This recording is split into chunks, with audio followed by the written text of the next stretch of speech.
মুনকার নাকির সওয়াল করবেন মান রব্বুকা, ইউনাদি মুনাদি মিনাস সামা, আসমান থেকে একজন ঘোষণাকারী ঘোষণা করে দিবে। তাকে বলছো মান রব্বুকা, যিনি দুনিয়ার জমিনে সদা সর্বদা বলতো আল্লাহু আকবার আল্লাহু আকবার।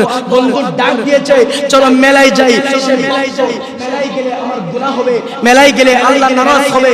বন্ধু ডাক দিত চলো আড্ডায় যাই, সেই ভাবতো আড্ডায় যখন লিপ্ত হব আমি অপরজনের গীবত করব, মিথ্যা বানোয়াট গল্প করব, যেগুলোর কারণে আমার গুনাহ হবে। বন্ধু যখন ডাক দিবে চলো ঘুরতে যাই, তখন ভাববে আমার এই গুনার মধ্যে আল্লাহর রহমত হাসিল হবে না। এই সব কিছু ভাবে ভেবে যখন তিনি কবরের মধ্যে যাবেন, মুনকার নাকির যখন তাকে সওয়াল করবে মান রব্বুকা, আল্লাহ নিজে আয়ান করে দিবেন হে মুনকার নাকির, তাকে বলছো মান রব্বুকা, তাকে মান রব্বুকা বলার দরকার নাই। তিনি দুনিয়ার জমিনে কদম দেওয়ার আগে আমি আল্লাহকে স্মরণ করতো, দুনিয়ার জমিনে খাওয়ার আগে আমি আল্লাহকে স্মরণ করতো, দুনিয়ার জমিনে কথা বলার আগে আমি আল্লাহকে স্মরণ করতো, দুনিয়াবি হায়াতের জিন্দেগি জীবনের মধ্যে তিনি সদা সর্বদা আমি আল্লাহর রাজামন্দি হাসিল করেছেন। আমি আল্লাহ তার উপর সন্তুষ্টি হয়েছি, আমি আল্লাহ তার উপর রাজি হয়েছি। আজকে কবর জগতের মধ্যে তাকে প্রশ্ন করতে হবে না, হবে না, হবে না। কবরটাকে জান্নাতের বাগান বানিয়ে দাও। আদম সফিউল্লাহ বলেন আল্লাহ যখন আমাকে সৃজন করেছেন জান্নাতে প্রেরণ করেছেন, আর আমি জান্নাতের অলিগলিতে যখন ঘুরলাম দেখতে পেলাম এক পাশে আল্লাহর নাম, এক পাশে নবীর নাম। আমি যখন আরশের দিকে তাকাইলাম দেখতে পেলাম এক পাশে আল্লাহর নাম, এক পাশে নবীর নাম। আমি যখন জান্নাতের পিলারগুলো দেখলাম দেখতে পাচ্ছি সেখানেও নবীর নাম। আমি যখন হুরদের চোখের দিকে তাকাইলাম দেখতে পেলাম হুরদের চোখের মধ্যে আমাদের নবীর নাম। আমি যখন জান্নাতের গাছ পালার দিকে তাকাইলাম দেখতে পেলাম গাছে গাছে নবীর নাম, পাতায় পাতায় নবীর নাম। আমি আল্লাহর দরবারে আরজ করলাম রব্বুল আলামিন আপনার নাম আছে আমি মানলাম, কিন্তু আপনার পাশে একজন ব্যক্তির নাম আছে যাকে আমি চিনি না। আল্লাহ আমার বড় মন চায় এই ব্যক্তিকে যার নাম আপনি আরশ আজিমে পর্যন্ত লিখে রেখেছেন। তখন আল্লাহ রব্বুল আলামিন আলহামদুলিল্লাহ আলামিন হে আদম সফিউল্লাহ, আমি যার নাম জান্নাতের গলি গলিতে, জান্নাতের চৌকাঠে চৌকাঠে, জান্নাতের রাস্তায় রাস্তায়, জান্নাতের গাছে গাছে, জান্নাতের পাতায় পাতায়, জান্নাতের হুর ও গিলমানদের চোখে চোখে যার নাম রেখেছি তিনি তাকে আখিরি জামানার মধ্যে প্রেরণ করব ইমামুল আম্বিয়া হিসেবে। أما بعد فقد قال الله تعالى عز وجل في شان حبيبه آمرا ومخبرا إن الله وملائكته يصلون على النبي يا أيها الذين آمنوا صلوا عليه وسلموا تسليما اللهم صل مولانا محمد وعلى آله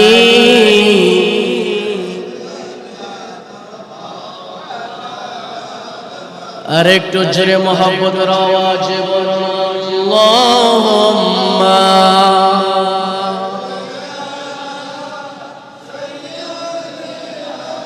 مولانا محمد وعلى آله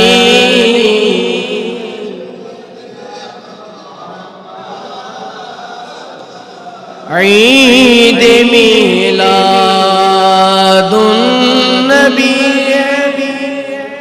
दिल बड़ा मसरूम रो है ए दे देवा के तौबा रबीउल नूरो है अल्लाहुम्मा सल्ली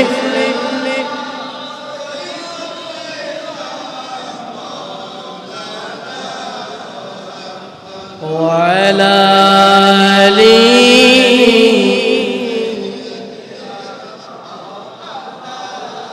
صلاة يا رسول الله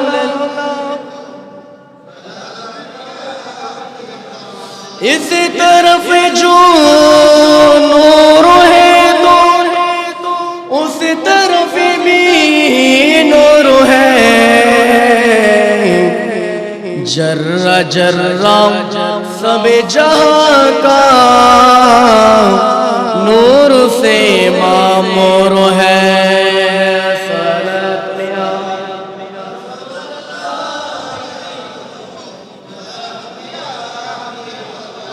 صلاة يا رسول الله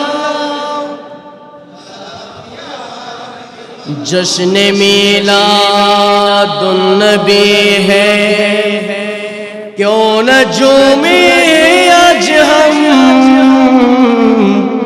के जमी क्या आसमां हर सिमत साया नूर है सलातुन या रसूल सलामुन या हबीब अल्लाह अऊज़ु बिल्लाहि मिनश शैतानिर रजीम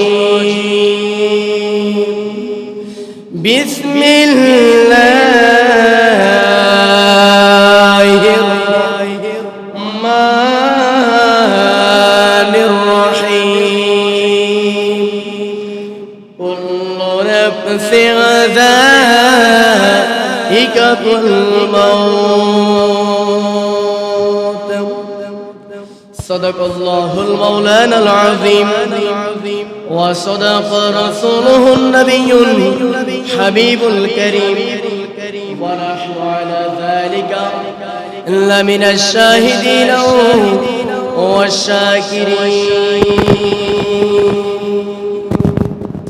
একটু মোহাব্বতের আওয়াজে জিকির করেন লা ইলাহা লা ইলাহা ইল্লাল্লাহ লা ইলাহা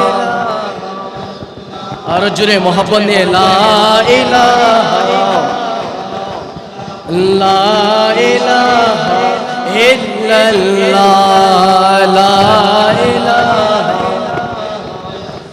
কত সুন্দর মদিনা যাইতে এমন দিওয়ানা বলেন কত সুন্দর মদিনা যাইতে এমন দিওয়ানা দয়া করে দিও দেখা দয়া করে দিও দেখা ও গো সোনার মদিনা লা ইলাহা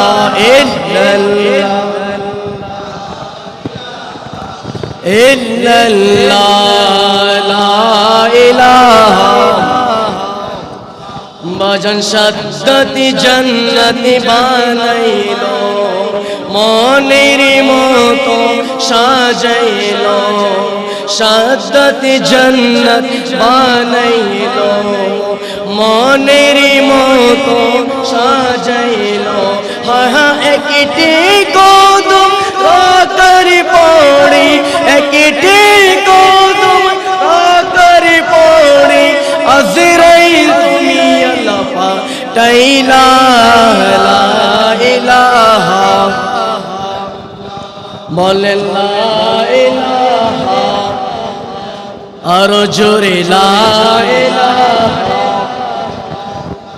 লা ইলাহা ইল্লাল্লাহ মুহাম্মাদুর রাসূলুল্লাহ সাল্লাল্লাহু আলাইহি ওয়াসাল্লাম উপস্থিত মুআজ্জাজ মুহতারাম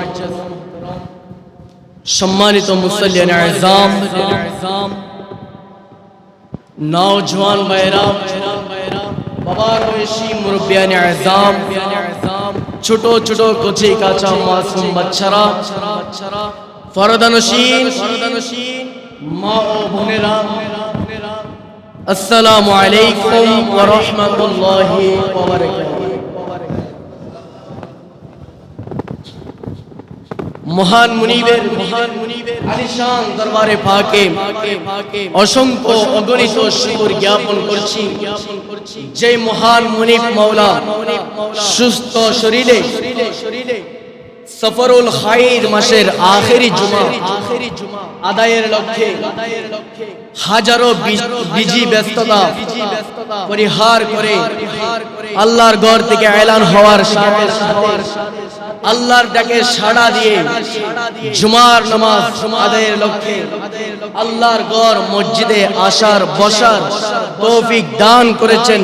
সকলে শুকরিয়া তান জবান খুলে উচ্চ আওয়াজে পড়ুন আলহামদুলিল্লাহ। সাথে সাথে শুকর জ্ঞাপন করছি, দুরূদে পাকের নজরানা পেশ করছি আকা মাওলা মুহাম্মদ রাসূলুল্লাহ সরওয়ারে কায়নাত হুজুরে আকরাম নূরে মুজাসসাম সাহেবনি আদম নূরুন নবীর নূরানি কদম মুবারকে আল্লাহ রাব্বুল আলামিন গুনাহগারের সালাম কানি সোনার মদিনে তৈবায় পৌঁছে দিক আমিন। সাথে সাথে শুকর জ্ঞাপন করছি আল্লাহ রাব্বুল আলামিন আমাদেরকে সর্বশ্রেষ্ঠ নবীর সর্বশ্রেষ্ঠ উম্মত হিসেবে দুনিয়ার জমিনে প্রেরণ করেছেন। যেই নবী সাইয়্যিদুল আম্বিয়া, যেই নবী ইমামুল আম্বিয়া, যিনি হাত প্রসারিত করলে আঙ্গুল ঝর্ণা হয়ে যায়, যিনি কদম মুবারক পাথরের উপর লাগলে পাথরটা তুলার মতো নরম হয়ে যায়, যিনি রুদ্র দিয়ে হাঁটতে বের হইলে মেঘমালা এসে ছায়া দেয়, যিনি কদম মুবারক তুললে মেরাজ হয়ে যায়, আল্লাহর আরশ আজিমে পৌঁছে যায়, যিনি রাস্তাঘাট দিয়ে হাঁটলে সুগন্ধি বের হয়ে রাস্তাঘাট সুগন্ধিত হয়ে যায়, সেই নবীর উম্মত বানিয়েছেন। আমরা একবারও আল্লাহর দরবারে চাই নাই আল্লাহ আমাকে আখেরি নবীর উম্মত বানান, অথচ আদম সফিউল্লাহ থেকে ঈসা রূহুল্লাহ পর্যন্ত সকল নবী আমার নবীর উম্মত হওয়ার জন্য আল্লাহর দরবারে ফরিয়াদ করেছিলেন। ঈসা রূহুল্লাহ দোয়া করতেন, রব্বুল আলামিন আল্লাহুম্মা আজআল মিন উম্মতি মুহাম্মাদিন সাল্লাল্লাহু আলাইহি ওয়াসাল্লাম। আল্লাহ আমি ঈসা রূহুল্লাহকে নবুয়ত দিয়েছেন, আল্লাহ আমি সন্তুষ্ট, আপনি আমার নবুয়ত কেড়ে নেন, আমাকে আখেরি জামানার নবীর উম্মত বানান। সকল নবীরা দোয়া করেছেন। আদম সফিউল্লাহ বলে, হে আমার সন্তান শীষ, আমি দুনিয়ার জমিনে যখন এসেছি আল্লাহ আমাকে নবুয়ত দিয়ে প্রেরণ করেছেন, আমি খেলাফতের দায়িত্ব পালন করছি। আমি যখন ইন্তেকাল করব, আমি যখন দুনিয়ার জমিন থেকে পর্দা করব, আমার খেলাফতের আসনে তুমি আমার সন্তান শীষ আসনে বসবে। আমি তোমাকে একটি ওসিয়ত করে গেলাম, তুমি যখন খেলাফতের অবস্থায় থাকবে, খেলাফতের দায়িত্বরত অবস্থায় থাকবে, এই মুহূর্তে যদি আখিরি জামানার রাসূল আগমন করে তুমি তোমার খেলাফতের চেয়ার ছেড়ে দিয়ে, তুমি তোমার খেলাফতের আসন ছেড়ে দিয়ে আখিরি জামানার নবীর হাতে হাত রেখে আখিরি জামানার নবীর কলমা পড়ে উম্মতে মুহাম্মাদি বনে যাও।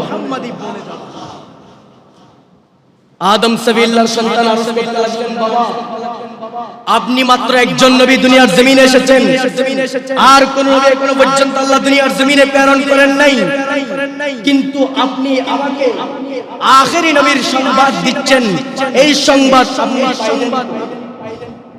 সুবহানাল্লাহ বলেন, সুবহানাল্লাহ বলেন।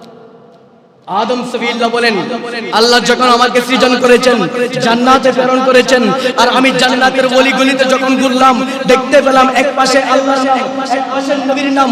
আমি যখন আরশের দিকে তাকাইলাম দেখতে পেলাম এক পাশে আল্লাহর নাম, এক পাশে নবীর নাম। আমি যখন জান্নাতের পিলারগুলো দেখলাম দেখতে পাচ্ছি সেখানেও নবীর নাম। আমি যখন হুরদের চোখের দিকে তাকাইলাম দেখতে পেলাম হুরদের চোখের মধ্যে আমাদের নবীর নাম। আমি যখন জান্নাতের গাছ পালার দিকে তাকাইলাম দেখতে পেলাম গাছে নবীর নাম, পাতায় পাতায় নবীর নাম।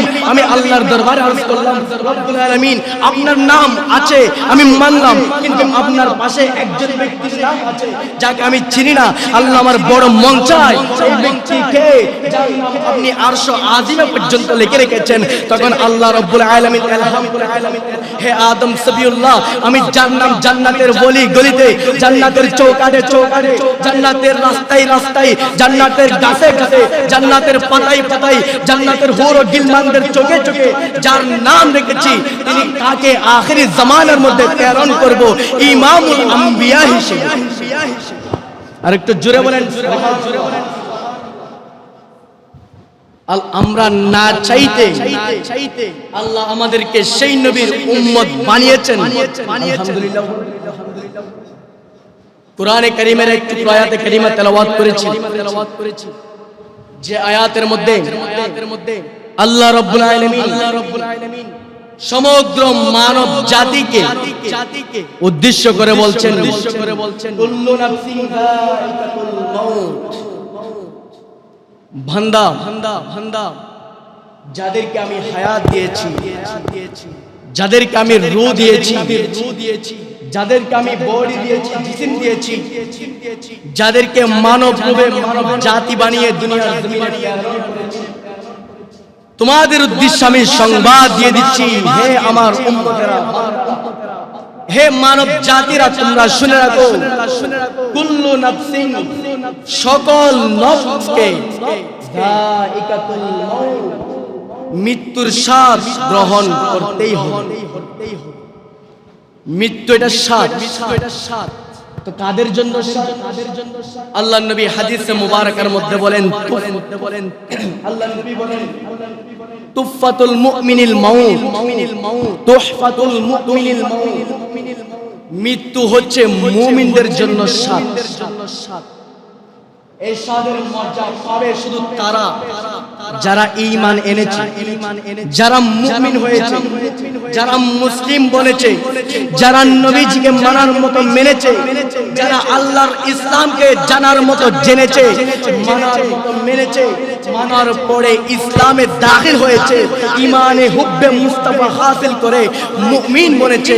আল্লাহ রাব্বুল আলামিন বলেন, আমি তোমাদেরও জান কবজ করব, তোমাদেরকে মৃত্যু উপহার দিব, তবে সেই মৃত্যু যন্ত্রণাদায়ক মৃত্যু নয়, তোমাদেরকে আমি মৃত্যু নামক একটা স্বাদ উপহার দিব।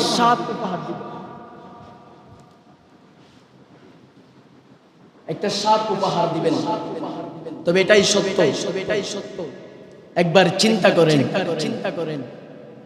যে হায়াত নিয়ে আজকে দুনিয়ার জমিনে আপনি বড় বাহাদুরি করছেন, বড় বাদশাহী করছেন, বড় রাজশাহী করছেন, নিজেকে বড় শক্তিশালী প্রভাবশালী বাদশা আছে, বাদশা নিজেকে বানাচ্ছেন। একবার চিন্তা করেন, শুধুমাত্র আল্লাহর হুকুম হবে, আজরাইল আলাইহিস সালাম আগমন করে এক সেকেন্ডও দেরি করবেন না। আজরাইল আলাইহিস সালাম আপনার ভিতর থেকে জান পাখিটা বের করে নেবেন। যেই হাত চলতো, যেই পা চলতো, যেই চোখ দেখতো, যেই কান শুনতো, যেই জবান বলতো, যেই নাক নিঃশ্বাস নিত, সব কিছু মুহূর্তের মধ্যে বন্ধ হয়ে যাবে। আপনি শুধুমাত্র একটা ডেড বডি, কোনো মূল্য নাই, লড়া নাই, চড়া নাই, কথা নাই, বার্তা নাই, শোনা নাই, কিচ্ছু বলতে কিচ্ছু নাই, আপনি শুয়ে আছেন। এমন সময় একবার চিন্তা করে দেখেন আপনার মুহূর্তটা কি হবে।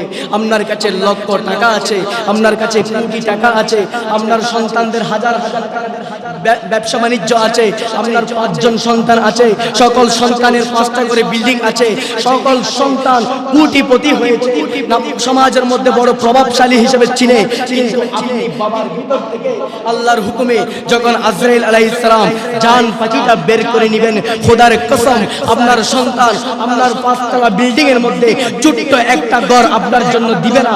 আপনার সন্তানের কোটি টাকা আছে, আপনার সন্তান 1 কোটি টাকা আপনার খবরে দিবে না। আপনার সন্তান আছে, শুধু এতটুকুই করবে, 1 দিন কিংবা 2 দিন, 3 দিন কিংবা 4 দিন চোখের পানি ছাড়বে, কবরস্থানে গিয়ে একবার মন খারাপ করবে, 5 মিনিট আপনি বাবার খবরের সামনে দাঁড়াবে, কিছু সূরা তেলাওয়াত করবে, কিছু দুরূদ শরীফ পড়বে, জিয়ারত খানি করবে। এভাবে 1 দিন 2 দিন 3 দিন 4 দিন অতিবাহিত যখন হবে, আপনিও যে একজন বাবা, পরিবারের একজন সদস্য ছিলেন, কিছুক্ষণের জন্য ঘর থেকে বের হলে যাকে কল দিত, আপনি কোথায় আছেন, কেমন আছেন জিজ্ঞাসা করতো, আজকে বাবা আপনি ঘর থেকে চলে গেলেন, 1 মাস হয়ে গেল, আপনার সন্তানদের পরিবার পরিজন সব কিছু আগের মতো করে চলছে। আপনি বাবা যে একজন সন্তানের বাবা ছিলেন, আপনি যে একজন পরিবারের সদস্য ছিলেন, সেই কথাটা পর্যন্ত পরিবার ভুলে যাবে। ঠিক কিনা বলেন? এটাই সত্য, এটাই সত্য। শুধু ভিতরে রোজা যতদিন থাকবে এতদিন আপনার পাওয়ার দুনিয়াতে চলবে। রু বের হয়ে যাবে, হাজার কোটি টাকা থাকলেও আপনার শরীরে জান দেওয়া সম্ভব না, আপনার শরীরটা দুনিয়ায় রাখা সম্ভব হবে না। সেজন্য আসল ঘর দুনিয়া নয়, আসল ঘর ওই রাস্তাঘাটে, পুকুর ভাড়ে, মসজিদের পাশের কবরস্থান। 5 তলা বিল্ডিং করেছেন, সেই বিল্ডিং এর রাজত্ব আপনার কাছে যতদিন থাকবে, যতদিন আপনার ভিতরে প্রাণ থাকবে। শুধু প্রাণটা বের হয়ে যাবে, 3.5 হাতের ওই ঘরটা আপনার জন্য আবাদুল আবাদ।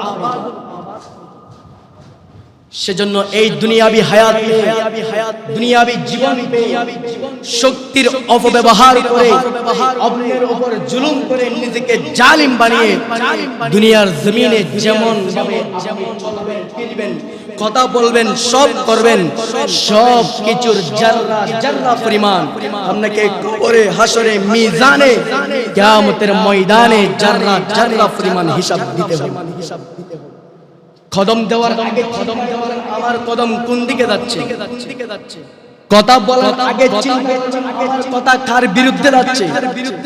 কোনো একটা কথা শোনার আগে চিন্তা করবেন এই কথার কারণে আল্লাহ নারাজ হচ্ছে কিনা। কোনো একটা আগে চিন্তা করবেন আমার এই কাজে আল্লাহর সন্তুষ্টি অর্জন হবে কিনা।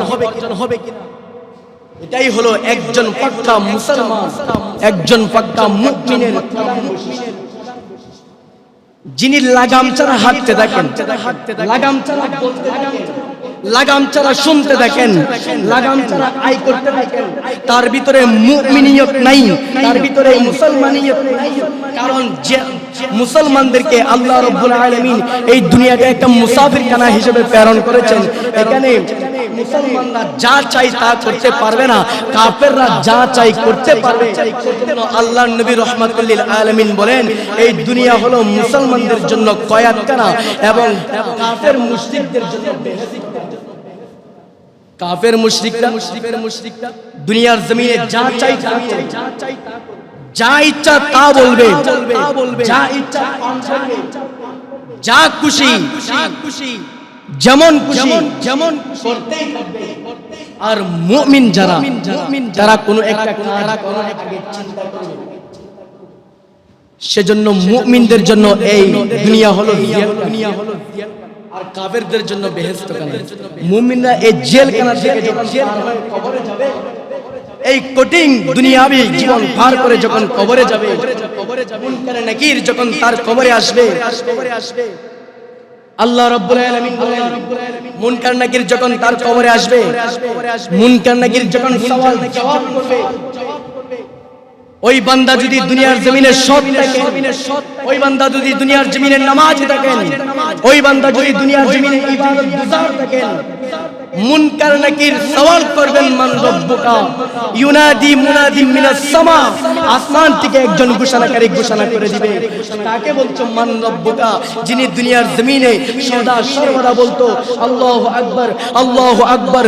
বন্ধু ডাক দিয়েছে চলো মেলায় যাই, মেলায় গেলে আমার গুনাহ হবে, মেলায় গেলে আল্লাহ নারাজ হবে। বন্ধু ডাক দিত চলো আড্ডায় যাই, সেই ভাবতো আড্ডায় যখন লিপ্ত হব আমি অপরজনের গীবত করব, মিথ্যা বানোয়াট গল্প করব, যেগুলোর কারণে আমার গুনাহ হবে। বন্ধু যখন ডাক দিবে চলো ঘুরতে যাই, তখন ভাববে আমার এই গুনার মধ্যে আল্লাহর রহমত হাসিল হবে না। এই সব কিছু ভাবে ভেবে যখন তিনি কবরের মধ্যে যাবেন, মুনকার নাকির যখন তাকে সওয়াল করবে মান রব্বুকা, আল্লাহ নিজে আয়ান করে দিবেন হে মুনকার নাকির, তাকে বলছো মান রব্বুকা, তাকে মান রব্বুকা বলার দরকার নাই। তিনি দুনিয়ার জমিনে কদম দেওয়ার আগে আমি আল্লাহকে স্মরণ করতো, দুনিয়ার জমিনে খাওয়ার আগে আমি আল্লাহকে স্মরণ করতো, দুনিয়ার জমিনে কথা বলার আগে আমি আল্লাহকে স্মরণ করতো, দুনিয়াবি হায়াতে জিন্দেগি জীবনের মধ্যে তিনি সদা সর্বদা আমি আল্লাহর রাজামন্দি হাসিল করেছেন। আমি আল্লাহ তার উপর সন্তুষ্টি হয়েছি, আমি আল্লাহ তার উপর রাজি হয়েছি। আজকে কবর জগতের মধ্যে তাকে প্রশ্ন করতে হবে না, কবরটাকে জান্নাতের বাগান বানিয়ে দাও।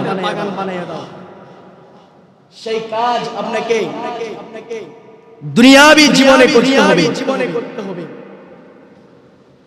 কিয়ামতের ময়দানে উঠবেন, কিয়ামতের ময়দানে ইগতানিম খামসা ক্বাবলা খামসিন, আল্লাহ নবী রহমাতুল্লিল আলামিন বলেন পাঁচটি জিনিসের আগে তোমরা পাঁচটি জিনিসকে মূল্যায়ন করো। ইয়া রাসূলুল্লাহ, সেই পাঁচটি জিনিস কি? আল্লাহ নবী রহমাতুল্লিল আলামিন বলেন আল মাউতুকা ক্বাবলাল হায়াত,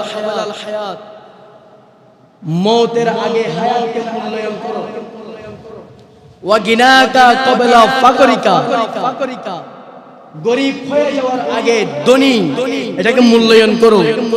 ওয়া সিহহাতাকা ক্বাবলা সাকমিকা, অসুস্থ হওয়ার আগে সুস্থতাকে মূল্যায়ন করো।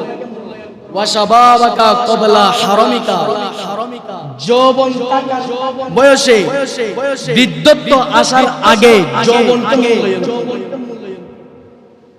আপনার মওতের আগে হায়াতকে মূল্যায়ন করো। অসুস্থতার আগে সুস্থতাকে মূল্যায়ন করো। গরীব হওয়ার আগে ধনীত্বকে মূল্যায়ন করো। বৃদ্ধ হওয়ার আগে যৌবনকে মূল্যায়ন করো। সুবহানাল্লাহ বলেন, সুবহানাল্লাহ বলেন। এই সব কিছুর পরে যখন কিয়ামতের ময়দানে উঠবেন, কিয়ামতের ময়দানে পাঁচটি জিনিস আপনার পক্ষে বিপক্ষে সাক্ষী দিবে। এক নাম্বার হচ্ছে জমিন। ইয়াউমা ইযিন তুহাদ্দিসু আখবারহা, সেই দিন সেই তার খবরগুলো সংবাদগুলো বলে দিবে। জমিন আপনার খবরগুলো, আপনার সংবাদগুলো কিয়ামতের ময়দানে বলে দিবে। কি বলবে? আল্লাহর নবী রাহমাতুল্লিল আলামিন সাহাবায়ে কেরামদেরকে জিজ্ঞাসা করলেন, হে আমার সাহাবী বন্ধুরা, জমিন এদের সংবাদগুলো বলে দিবে। কিভাবে বলবে, কি বলবে তোমরা কি জানো? সাহাবায়ে কেরাম সকলে আরজ করলেন, আল্লাহু ওয়া রাসূলুহু আলাম।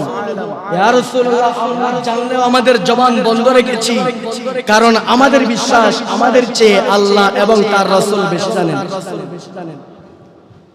আল্লাহ নবী রাহমাতুল্লিল আলামিন বলেন, ইয়াউমা ইযিন তুহাদ্দিসু আখবারহা, সেই দিন জমিন তার সংবাদগুলো বলে দিবে। আপনি জমিনের উপর কিভাবে চলেছেন, জমিনের উপর কেমন আচরণ করেছেন, জমিনের উপর কিভাবে হায়াতের জিন্দেগি পার করেছেন, সবকিছু জমিন পুঙ্খানু হিসেবে কিয়ামতের ময়দানে বলে দিবে। এবং কি আপনি যখন রাস্তা দিয়ে হাঁটলেন, হাঁটার সময় গান শুনলেন, হাঁটার সময় গালাগালি করলেন, হাঁটার সময় মিথ্যা বললেন, হাঁটার সময় অন্য একজনের সময় গীবত করলেন, জমিন সব কিছু শুনেছে। জমিন কিয়ামতের ময়দানে আল্লাহর দরবারে বলে দিবে, আল্লাহ আপনার এই বান্দা আমি জমিনের উপর যখন চলতো, তার জবান থেকে কখনো ইবাদত বের হয় নাই, তার জবান থেকে কখনো তাসবিহ বের হয় নাই, তার জবান থেকে কখনো জিকির বের হয় নাই, তার জবান থেকে কখনো ভালো আদেশ বের হয় নাই। সে যখন আমার উপর দিয়ে চলতো, তার জবান থেকে সর্বদা নাচ গান থাকতো, তার জবান থেকে ডিজে গান থাকতো, তার জবান থেকে অন্যের গীবত থাকতো, তার জবান থেকে মিথ্যা কথা থাকতো। ইয়া রাব্বুল আলামিন, আজকে আমি জমিন তার বিরুদ্ধে সাক্ষী দিচ্ছি, আল্লাহ আপনি আমার সাক্ষী কবুল করুন। আল্লাহ বলবেন, হে জমিন আমি তোমার সাক্ষী কবুল করলাম, তোমার সাক্ষী স্বরূপ আমি কিরামান কাতিবিন নামক দুইজন ফেরেশতা আপনার কাঁধের মধ্যে পেটের মধ্যে সিট করে দিয়েছেন। এই ফেরেশতাগুলোর আমলনামাগুলো বের করবে, দেখতে পাবেন জমিন যা বলেছেন সব কিছু আপনার আমলনামার মধ্যে লেখা। এবার আল্লাহ রাব্বুল আলামিন বলবেন, হে আদম সন্তান, হে আমার বান্দা, তুমি দুনিয়ার জমিনে যখন গিয়েছো তখন তোমার সাথে আমি দুইজন ফেরেশতা দুই কাঁধের মধ্যে সেট করে দিয়েছি। তুমি দুনিয়ার জমিনে যত আমল করেছো, ভালো করেছো, খারাপ করেছো, আমি ফেরেশতার মাধ্যমে সব কিছু সংরক্ষণ করে রেখেছি। আজকে কিয়ামতের ময়দানে সব কিছু ওপেন করে দিলাম, তুমি তোমার জবান দিয়ে পড়ো এবং মিথ্যা প্রমাণ করো। বান্দা একবার ডানে যাবে, একবার বামে যাবে, শেষ পর্যন্ত একজন ফেরেশতা এসে ধাক্কা দিবে। আপন আমলনামা আপনার সামনে খুলে দিবে। দুনিয়ার জমিন আপনি পড়তে পারেন কিংবা না পারেন, ওই কিয়ামতের ময়দানে আল্লাহ আপনাকে পড়ার শক্তি দিবে। আপনি পড়তেই থাকবেন, ভালো আমলনামা শেষ হয়ে যাবে, মুস্কি মুস্কি হাসবেন। এরপরে আরেকজন ফেরেশতা এসে আরেকটি আমলনামা দিবে, যে আমলনামা পড়ার সাথে আপনি বুঝবেন আমি দুনিয়ার জমিনে যত অন্যায় করেছি, যত জুলুমি করেছি, যত অত্যাচার করেছি, যত গীবত করেছি, যত মিথ্যা কথা বলেছি, যত মানুষকে অন্যায়ভাবে কষ্ট দিয়েছি, যত গুনাহ করেছি, সব কিছু আজকে আমার সামনে ওপেন হয়ে গিয়েছে। এমন ভাবে আমি কোন সময় করেছি, কোন দিন করেছি, কোন জায়গায় করেছি, কোন ওয়াক্তে করেছি, কোন সময়ে করেছি, সব কিছু আপনার সামনে ওপেন হয়ে যাবে। এবার আপনি চোখের পানিগুলো ছেড়ে দিবেন। ছেড়ে দেওয়ার পরে আল্লাহর পক্ষ থেকে এলান হবে, হে আমার বান্দা, তুমি চোখের পানি এই কিয়ামতের ময়দানে ফেললে কোনো কাজ হবে না। তোমাকে সময় দিয়েছি, হায়াত দিয়েছি, দুনিয়ার জমিনে প্রেরণ করেছি। সেই দুনিয়াবি হায়াতে তুমি আমল করো নাই, ইবাদত করো নাই। আজকে কিয়ামতের ময়দানে তুমি যতই চোখের পানি ফেলো, আমি আল্লাহ তোমার চোখের পানির দিকে আর তাকাবো না, তোমাকে বিনা হিসাবে জাহান্নাম দিয়ে দেব। নাউযুবিল্লাহ, জুড়ে বলেন, জুড়ে বলেন, জুড়ে বলেন। আল্লাহর একজন বুজুর্গ ওলি ছিলেন, যার নাম হযরতে মালিক রাহমাতুল্লাহ আলাইহি। তিনি যখন কোন রাস্তা দিয়ে হাঁটতেন, জিকির করতেন লা ইলাহা ইল্লাল্লাহ।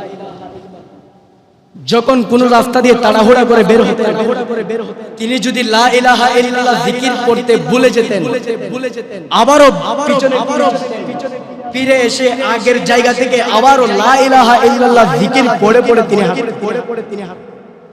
তো এলাকার মানুষজন যখন দেখলেন তিনি হাঁটার সময়, বসার সময় সদা সর্বদা লা ইলাহা ইল্লাল্লাহ, লা ইলাহা ইল্লাল্লাহ জিকির করে, তাকে জিজ্ঞাসা করা হলো, আপনি সব সময় মসজিদের মধ্যে তো নামাজ পড়েন, ইবাদত করেন, জিকির করেন, তাসবিহ পড়েন, কিন্তু আপনি কোনো কাজের জন্য যখন বের হন, রাস্তা দিয়ে হাঁটেন, হাঁটার সময় লা ইলাহা ইল্লাল্লাহ জিকির করেন, আপনি এমন মজা কি পেয়েছেন লা ইলাহা ইল্লাল্লাহর ভিতরে? বলতে লাগলেন, আমি শুনেছি আল্লাহর কোরআনের মধ্যে একটি আয়াত নাযিল হয়েছে যে আল্লাহ রাব্বুল আলামিন বলেন, ইয়াউমা ইযিন তুহাদ্দিসু আখবারাহা, জমিন আপনার পক্ষে কিয়ামতের ময়দানে সাক্ষী দিবে। আমি বিশ্বাস করি, আমি যদি আজকে দুনিয়ার জমিনের উপর চলার সময় লা ইলাহা ইল্লাল্লাহ, লা ইলাহা ইল্লাল্লাহ জিকির করি, কিয়ামতের ময়দানে জমিনকে যখন আমার সামনে পেশ করা হবে, এই জমিন আমার বিপক্ষে যাবে না, এই জমিন আমার পক্ষে আল্লাহর কাছে সুপারিশ করবে। রব্বুল আলামিন আপনার এই বান্দা মালিক রহমাতুল্লাহ আলাইহি যখন রাস্তা দিয়ে বের হতেন, রাস্তা দিয়ে হাঁটতেন, তার জবান থেকে কোনো মিথ্যা বের হতো না, তার জবান থেকে কোনো গীবত বের হতো না। সবচেয়ে আফদল জিকির হচ্ছে লা ইলাহা ইল্লাল্লাহ। মুসা কালিমুল্লাহ সব সময় তুর পাহাড়ে গিয়ে আল্লাহর সাথে কথা বলতেন। একদিন চলে গেলেন তুর পাহাড়ে গিয়ে আরজ করতে লাগলেন, রব্বুল আলামিন, আমি তো সব সময় যে কোনো সমস্যা নিয়ে, যে কোনো আরজু তামান্না নিয়ে পাহাড়ে এসে আপনি রবের সাথে কথা বলি। আজকেও একটি বিষয় নিয়ে আমি রব্বুল আলামিন, দুনিয়ার সকল বান্দা তো জিকির করে, আমিও জিকির করি। আল্লাহ আমাকে এমন একটি জিকির আপনি শিখিয়ে দেন যেটা আপনার কাছে সবচেয়ে বেশি পছন্দনীয় এবং সবচেয়ে বেশি কবুলকৃত, সবচেয়ে বেশি গ্রহণীয়, যে জিকির আপনি সবচেয়ে বেশি ভালোবাসেন। আল্লাহ রাব্বুল আলামিন বলেন, হে মুসা কালিমুল্লাহ, দুনিয়ার জমিনে আমার কাছে সবচেয়ে উত্তম, সবচেয়ে সুন্দর জিকির হচ্ছে লা ইলাহা ইল্লাল্লাহ। সময় সংক্ষেপ,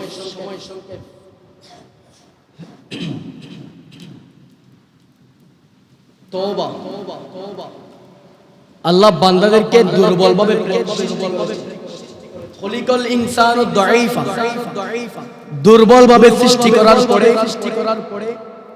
আল্লাহ রাব্বুল আলামিন মানুষদের আমলনামায় গুনাহ, আমলনামায় নেক নামা, দুইটাই তাদেরকে বিবেক দিয়েছেন।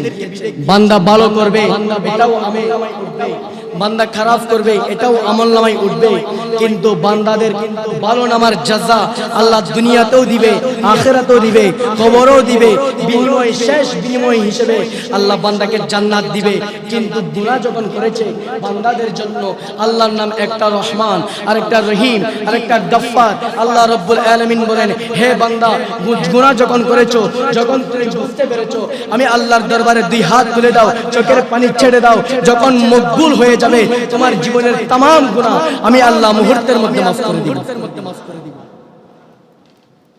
তো ইমামে গাজ্জালী রাহমাতুল্লাহ আলাইহি এই তওবাটা কবুল করানোর জন্য, তওবাকে লামখানে কবুল করার জন্য, আল্লাহর দরবারে তওবা কবুল করানোর জন্য তিনটি শর্ত দিয়েছেন।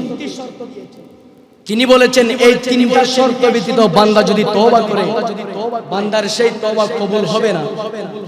তো এক নাম্বার শর্ত দিয়েছেন অতীতের গুনার জন্য ক্ষমা চাওয়া, অতীতের গুনার জন্য মাপ চাওয়া, অতীতের গুনার জন্য লজ্জিত হওয়া। দ্বিতীয় নাম্বার শর্ত দিয়েছেন বর্তমান গুনাহ থেকে নিজেকে বাঁচিয়ে রাখা, বর্তমান গুনাহ থেকে নিজেকে হেফাজত রাখা। তিন নম্বর শর্ত ভবিষ্যৎ গুনাহ থেকে নিজেকে দৃঢ়ভাবে সেই গুনাহের মধ্যে দৃঢ়ভাবে সংকল্প করা। এক নম্বর শর্ত দিয়েছেন অতীতের গুনাহের জন্য ক্ষমা চাওয়া। দ্বিতীয় নম্বর শর্ত দিয়েছেন বর্তমান গুনাহ থেকে বেঁচে থাকা। তৃতীয় নম্বর শর্ত দিয়েছেন ভবিষ্যতে গুনাহ না করার জন্য দৃঢ়ভাবে সংকল্প করা। এই তিনটা শর্ত নিয়ে যখন আপনি আল্লাহর দরবারে হাত তুলবেন, আল্লাহর দরবারে আপনি হাত তুলেছেন দুনিয়ার জমিন থেকে, আর আল্লাহ তা কবুল করবেন আরশ আজিম থেকে। এই তিনটা শর্ত উদাহরণ হিসেবে যদি বলতে যাই,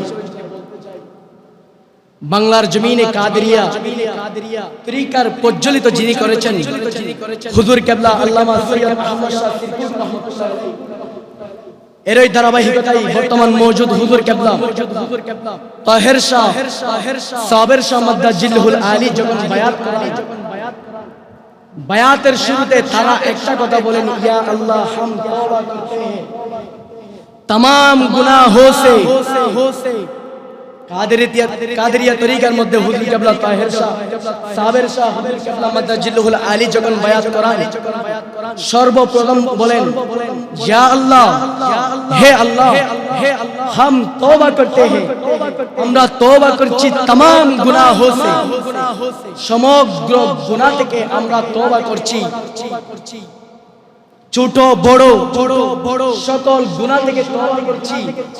এরপরে হুজুর কেবলা পড়ান আমরা ওই কাজ করব না যেই কাজের মধ্যে আল্লাহ ও রাসূল নারাজ হয়, এবং আমরা ওই কাজ করব যেই কাজের মধ্যে আল্লাহ ও রাসূল রাজি হয়। এই তিনটা শরায়েত তওবার আপনি যখন কাদেরিয়া তরিকার সিলসিলার মধ্যে বায়াতের মধ্যে খেয়াল করবেন, প্রথম নম্বর আমরা তওবা করছি तमाम গুনাহ থেকে। দ্বিতীয় নম্বর শরায়েত পাবেন আমরা এমন কোন কাজ করব না যেই কাজের মধ্যে আল্লাহ নারাজ হয়। তৃতীয় নম্বর শরায়েত পাবেন আমরা এমন কাজ করব যে কাজের মধ্যে আল্লাহ ও তার রাসূল রাজি হয়। তো কিয়ামতের ময়দানে এই মুহূর্ত থেকে বাধা বড় কঠিন, সেজন্য দুনিয়ার সদা সর্বদা সবরে ইখতিয়ারের মধ্যে থাকবেন। যেটা চোখের পানি করবে, মন ভেঙে যাবে, তারপরেও মুখ বলবে আলহামদুলিল্লাহ।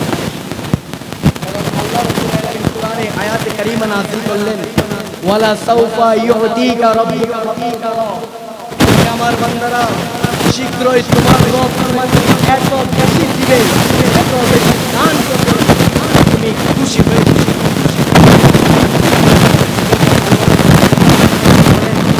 अल्लाह जो करता है बंदे के लिए अच्छा मगर बंदा नहीं जानते तो वो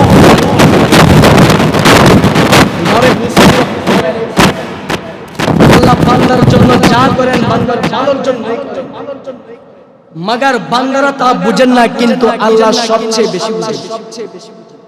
সেজন্য আল্লাহর উপর সবর রাখবেন। সভাপতি সাহেব গত জুমায় একটি প্রশ্ন করেছিলেন, ও মুসলিম জান্নাতে যাবে?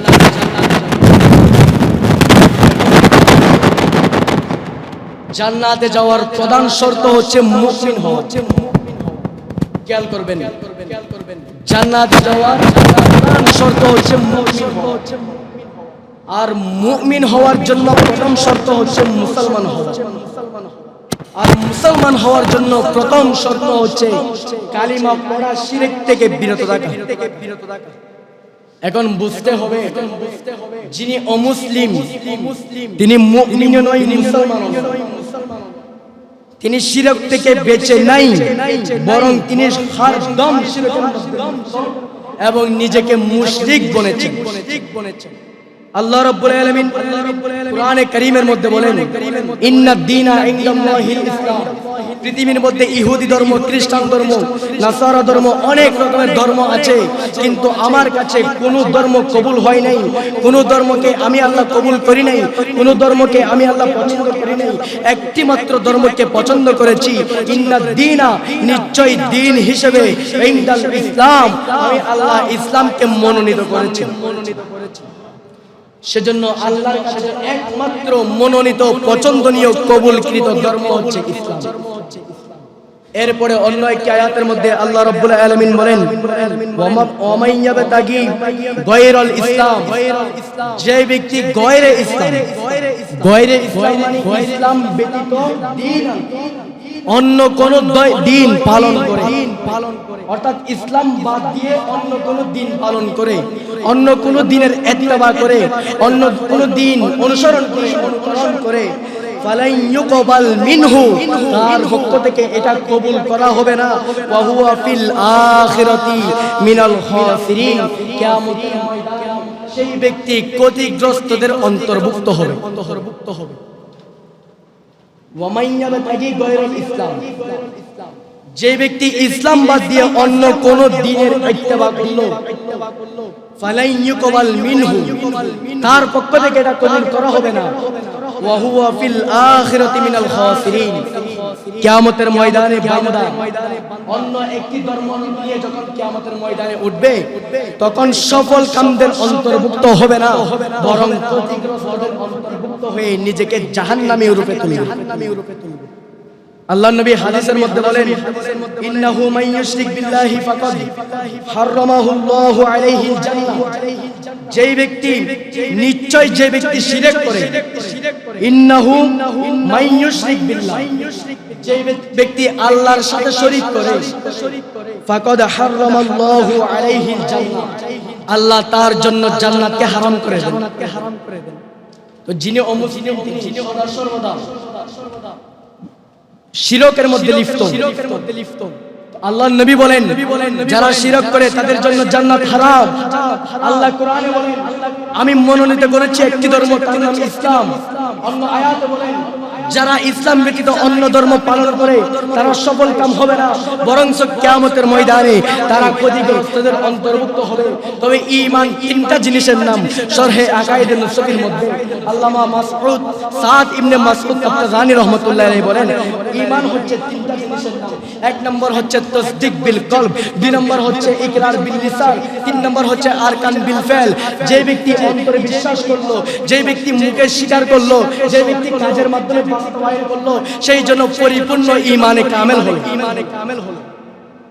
তবে এখানে লম্বা কথা, দেশের মধ্যে যদি মুসলমান প্রকাশ করতে গিয়ে তার জানের ভয় থাকে, সেই জান বাঁচানোর জন্য যদি মানুষদের কাছে বলে আমি অমুসলিম, আর ভিতরে ভিতরে তাসদিক বিল কলব, অন্তর থেকে যদি সে বলে আমি আল্লাহর দ্বীন মেনেছি, আল্লাহর আইন মেনেছি, আল্লাহর আখিরাত বিশ্বাস করেছি, আল্লাহর একাত্মবাদ স্বীকার করেছি, নবীদের নবুয়ত রিসালাত স্বীকার করেছি, তাহলে সে কাফিরুন ইনদাদ দুনিয়া ওয়া মুমিনুন ইনদাল্লাহ, সেই ব্যক্তি দুনিয়ার মানুষদের চোখে কাফির হবে এবং আল্লাহর কাছে তার তাসদিক বিল কলবের কারণে সেই ব্যক্তি মুমিন হিসেবে গণিত হবে।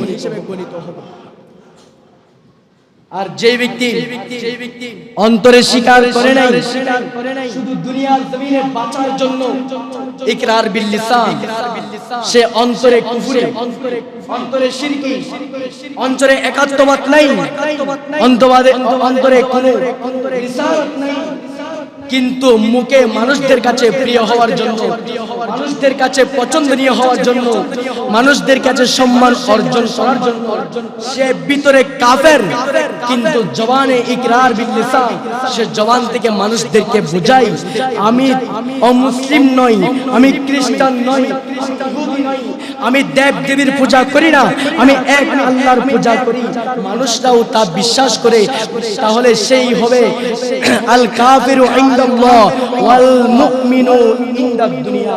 সে মুমিন হবে মুসলমানদের কাছে দুনিয়ার জমিনে, এবং কাফের হবে আল্লাহর কাছে। কারণ আল্লাহ অন্তরের খবর জানেন, তার অন্তরে মুসলমানিত্ব নাই, ঈমানিত্ব নাই। সে বাঁচার জন্য ভিতরে কুফরি আছে, কিন্তু সম্মান লাভের জন্য সে ইকরার বিল লিসান, জবানে স্বীকৃতি দেয় আমি মুসলমান। তবে সে দুনিয়ার জমিনে মানুষদের কাছে আল্লাহর কাছে মুশরিক হবে।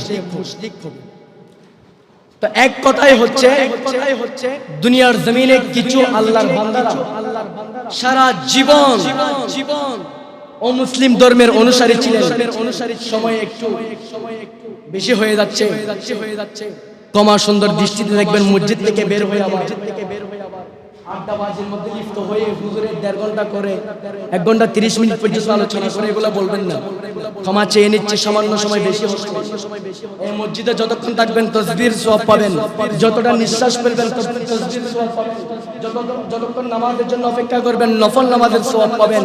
এই মসজিদ কিয়ামতের ময়দানে আপনার জন্য সুপারিশ করবে, বলবে আল্লাহ আপনার এই বান্দা জুমার দিনে মসজিদে এসে নামাজের জন্য অপেক্ষার জন্য মসজিদের মধ্যে বসেছিল, আমি মসজিদ হয়ে আজকে তার জন্য সুপারিশ করছি। আল্লাহ মসজিদের সুপারিশ কবুল করবেন, কিয়ামতের কঠিন মুসিবত থেকে আল্লাহ আপনাকে রেহাই দিবেন। তো যে কথা বলতে চেয়েছিলাম, কিছু মানুষ দুনিয়ার জমিনে অমুসলিম, মুশরিক, ইহুদি, নাসারার অনুসারী, কিন্তু এমন একটা কাজ করেছে যেই কাজের কারণে আল্লাহ রাজি হয়েছে, আল্লাহ খুশি হয়েছে, আল্লাহ সন্তুষ্ট হয়েছে। তাহলে আল্লাহ চাইলে তার পূর্বে তাকে গোপন ভাবে ঈমানের দৌলত দান করতে পারে, এবং তিনি ঈমান নিয়ে মুমিন হয়ে কবরে যায়। এটা দুনিয়ার মানুষদের চোখে নয়, আল্লাহর সাথে হবে। একজন বিধর্মী ছিলেন, রোজাকে সম্মান করেছেন। বাবা এবং সন্তান গেলেন বাজারে, বাবা সন্তান খাবার খাচ্ছে, বলতে লাগলেন সন্তান তুমি খাচ্ছো কেন, মুসলমানদের রোজা চলছে। বাবা সন্তানকে থাপ্পড় দেওয়ার পরে সন্তান বলতে লাগলেন বাবা আপনি আমাকে থাপ্পড় দিলেন কেন, রোজা চলছে মুসলমানের, আমরা তো মুসলমান না। বাবা বলতে লাগলেন আমরা মুসলমান না, কিন্তু এই বাজারের মধ্যে মুসলমান আছে যারা রোজা রেখেছে, রোজা রাখার কারণে তাদের দিনের খাওয়ার হারাম হয়েছে। তুমি যখন খাবে তাদের মধ্যে একটা লোভ কাজ করবে, একটা লালসা কাজ করবে, তাদের মধ্যে তৃষ্ণা কাজ করবে, ক্ষুধার্ত কাজ করবে। বাবা বলতে লাগলেন সব কিছুর কারণে আমরা অমুসলিম হওয়া সত্ত্বেও, রোজা ফরজ না হওয়া সত্ত্বেও আমরা মুসলমানদের রোজাকে সম্মান করে দিনের বেলায় কোনো কিছু খাই না। এবার বাবা যখন ইন্তেকাল করলেন, সন্তান স্বপ্নে দেখতে লাগলেন বাবা জান্নাতের অলি গলিতে ঘুরতে লাগলেন। সন্তান জিজ্ঞেস করলেন বাবা তুমি তো দুনিয়ার জমিনে অমুসলিম ছিলে, কোন কাজের বিনিময়ে আজকে তুমি জান্নাতের অলিতে ঘুরতে লাগলে? তখন বাবা বলতে লাগলেন সন্তান রে আমি অমুসলিম ছিলাম, হ্যাঁ ঠিক, তবে আমি যে রোজাকে সম্মান করেছিলাম, রোজাকে আমার কাছে যখন আজরাইল আলাইহিস সালাম আগমন করেছে, এই মুহূর্তে আমার জান্নাত করবে, ওই মুহূর্তে মদিনা ওয়ালা রাসূল আমার দরবারে হাজির হয়েছে, আমার হুজরাতে হাজির হয়েছে। আজরাইল আলাইহিস সালামকে বললেন হে আজরাইল তুমি এখন এই বান্দার জান কবজ করবে না যতক্ষণ পর্যন্ত আমি তার হুজরা থেকে বের না হই। তখন আল্লাহর নবী রাহমাতুল্লিল আলামিন হুজরা মুবারকের ঢোকার পরে ওই মুসলিমকে কলমা পড়ালেন, বের হয়ে গেলেন। তারপরে আজরাইল ঢুকলেন, তার জান কবজ করলেন, ইন্তেকাল করলেন। ইন্তেকাল করার পরে সন্তান স্বপ্নে দেখতে লাগলেন তার বাবা মৃত্যুর আগ মুহূর্তে ঈমান নিয়ে মুমিন হয়ে কবরে গিয়েছে। কবরে যাওয়ার সাথে সাথে আল্লাহ তার ওই আমলের দিকে তাকিয়ে তার সমস্ত গুনাহ মাফ করে তাকে জান্নাতে বানিয়ে দিয়েছে। তবে সারমর্ম সংক্ষেপ কথা হচ্ছে মুসলিম জান্নাতে যাওয়ার কোনো অধিকার নাই, কারণ জান্নাত একমাত্র মুমিনদের জন্য। আল্লাহ রাব্বুল আলামিন আমাদেরকে বোঝার তৌফিক দান করুক। সামনে ঈদ মিলাদুন নবী আসছে, আপনাদের এলাকায়ও নবীর প্রেমের একটি মিলাদ হবে। যারা পারবেন যেভাবে সমাজের মধ্যে